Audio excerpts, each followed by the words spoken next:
बच्चों, वर्ण और वर्णमाला के बारे में आपने पिछली कक्षा में पढ़ा होगा। वर्ण किसे कहते हैं? वर्ण भाषा की सबसे छोटी इकाई होती है जिसके टुकड़े नहीं किए जा सकते, वर्ण कहलाती है। और वर्णों का व्यवस्थित समूह ही वर्णमाला कहलाता है।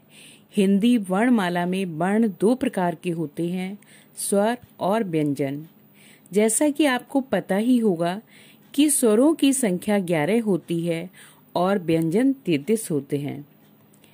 स्वर व्यंजनों के उच्चारण में मदद करते हैं। अ, आ, इ, ई, उ, ऊ, ऋ, ए, ऐ, ओ, औ। इसके अलावा 2 आयोग बहावी होते हैं। ये ना स्वर हैं और ना ही व्यंजन होते हैं, अंग, आहा। अब हम बात करते हैं व्यंजन के बारे में। जो वर्ण स्वरों की सहायता से बोले जाते हैं वे व्यंजन कहलाते हैं। जैसे क, ख, ग, घ, ङ, च, छ, ज, झ, व, ट, ठ, ड, ढ, ण, त, थ, द, ध, न, प, फ, ब, भ, म, य, र, ल, व, स, ह। हिंदी वर्णमाला में 33 व्यंजन होते हैं। ड और ढ को जोड़ दें तो 35 संख्या हो जाती है।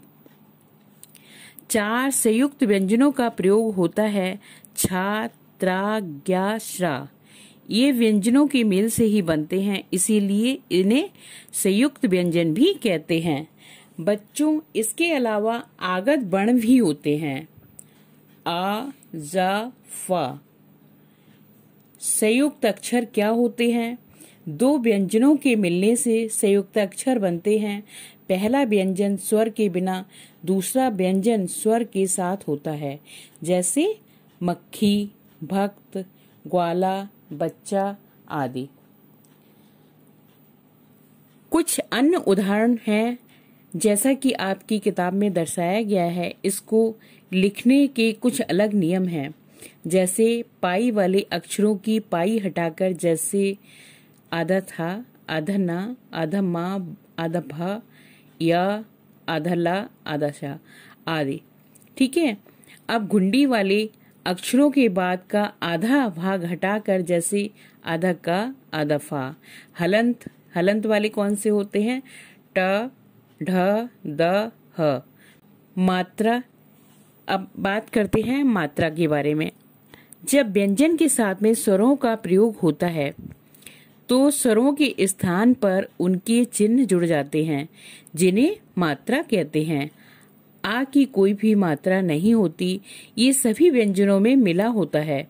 जब कोई भी व्यंजन आ के साथ लिखा जाता है तो उसके नीचे एक तिरछी रेखा लगाई जाती है, जिसे हल या हलंत कहते हैं। आ स्वर के बिना वर्ण। क, ख, ग, घ, ण। आ स्वर के साथ में वर्ण क, ख, ग, घ, ण।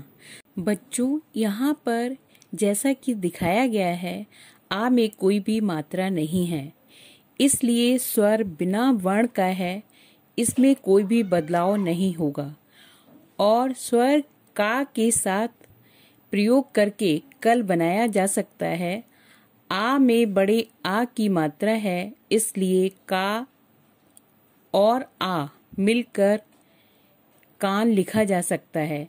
इसी तरह इ से का प्लस इ मिलकर इ बनता है और प्रयोग स्वरूप किला लिखा जा सकता है।